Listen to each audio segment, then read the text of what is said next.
Pauline Longdon is an award-winning global copywriter and runs a successful business as the Copy Alchemist. She has an incredible way with words and is hired by countless brands and businesses to help them convert millions of dollars worth of sales through marketing and direct sales campaigns. But it wasn't always the case for Pauline.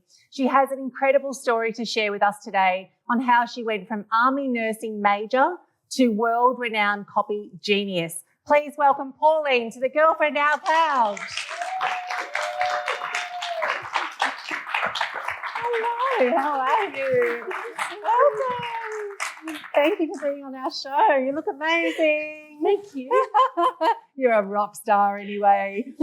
Tell us, we need to know, like, how do you go from army major nurse to becoming the Copy Alchemist? Well, it was quite a journey and a transformation. Was kind of the thing I needed to do because when I got to Army Major, a twist of fate, which was kind of cruel, I got diagnosed with major depression, which is, major, got promoted to major and got major depression. I said, can you please demote me so I can get like less depression? Less depression. Oh. But, anyway, it was funny now, but it wasn't funny at the time. But basically I needed to change my profession and I was told that I wasn't ever going to nurse again. And so I had to find something else to do. And so I got out of the army and became a businesswoman and And it was quite an unexpected path to go from being a nurse in the army, diagnosed with depression. What was the link to then become a copywriter? Well, there was a little bit before copywriter. I was told I'd never nurse again, so I just accepted that as my fate, right or wrong. I'm glad I did, actually. And then I went into business, and then my business was going okay, but I needed to know marketing. And then someone said, oh, the words are wrong, so why don't you learn copywriting? And that was just the fuel I needed to do to actually learn that amazing skill.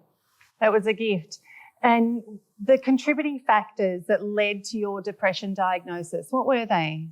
Yeah, well, in the army, they normally just send you on a deployment and then they bring you home and then they give you a rest. Well, I went to East Timor 6 weeks back, went to Solomon Islands, came back for another couple of weeks, and they threatened to send me somewhere else. And I said, hey, I'm done. So that's it. No more. Yeah, good for you. What advice would you give people who might be suffering from depression? It's pretty hard because, I was high functioning. I didn't really think that I had depression, except for then one day I became aware that I was when I was driving to work, I was just bawling my eyes out. And then I was just like, was that menopause? Was that something weird? No, it was depression. But what I would say is if you do have depression, find what works for you. You know, just don't just take that, that you have to take medication. I'm not against medication. Yes. Just find the therapy or whatever works for you, because I couldn't take medication because they almost poisoned me with it. So I had to go off it. So I had to find something that was non-drug. But that was mine, Shar. I mean, what I would say is just find your own path, what works for you. Yes. Yeah, absolutely. And there isn't one rule that fixes everyone, is there? No. And so if you're watching this at home and you might be struggling and you may not even quite realise it, just keep looking for those moments of joy within your life. Would you say that? It's like moment to moment of joy and piece them all together. Exactly. And you're not alone. Yeah. You're not alone. Yeah. Just know that depression also is a dirty cheater, gaslighter. It makes you think that you're special. It's telling these stories. Yeah. But it tells everyone the same story. It lacks creativity. So boring. I want to be different here. Kick them out. They're lying to you. I love that. How did you come to realise that writing was actually your true calling? Well, I started to do writing for my own business, and then people said, hey, who's doing your writing for your business? And I went, me. Yeah. And they went, can you do mine? And I went, oh, all right. And then I realised I could charge money for it, significant money. Yeah. And so then I just transitioned into copywriting. I love it. Now, it's not, everyone looks at Pauline now, she's world renowned, she's sought after by some very, very big companies around the world to do their copy, but it wouldn't have been that at the start. Now, starting a new career is not always easy, and I'm sure you didn't just go from what you were doing to world renowned copywriter. So how did you get started? How did you put yourself out there?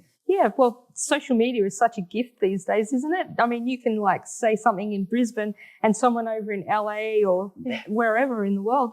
So that's how I got my name out there. And now I'm doing a lot of copy coaching and I get people chasing after me and literally running down the street, come back. yeah, it's do like, my get copy. away, back off, back off. Boundaries. Yeah, exactly. Pauline, as we wrap up, what's the best piece of advice you've ever been given?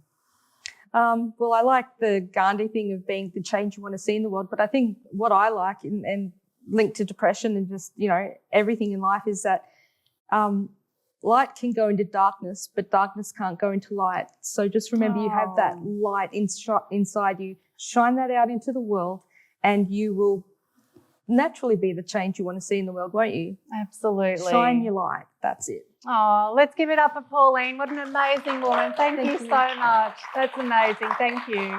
It's never too late to become a cover girl. We're looking for incredible women to be profiled in our upcoming issue of Feminescence magazine. Share your story with an international audience, unlock new opportunities, inspire a new network of supporters. It's time to back yourself. We can't wait to hear about the magic that is you. Visit feminescence.com.au to find out more. Come on, what are you waiting for? Carpe diem, girlfriend.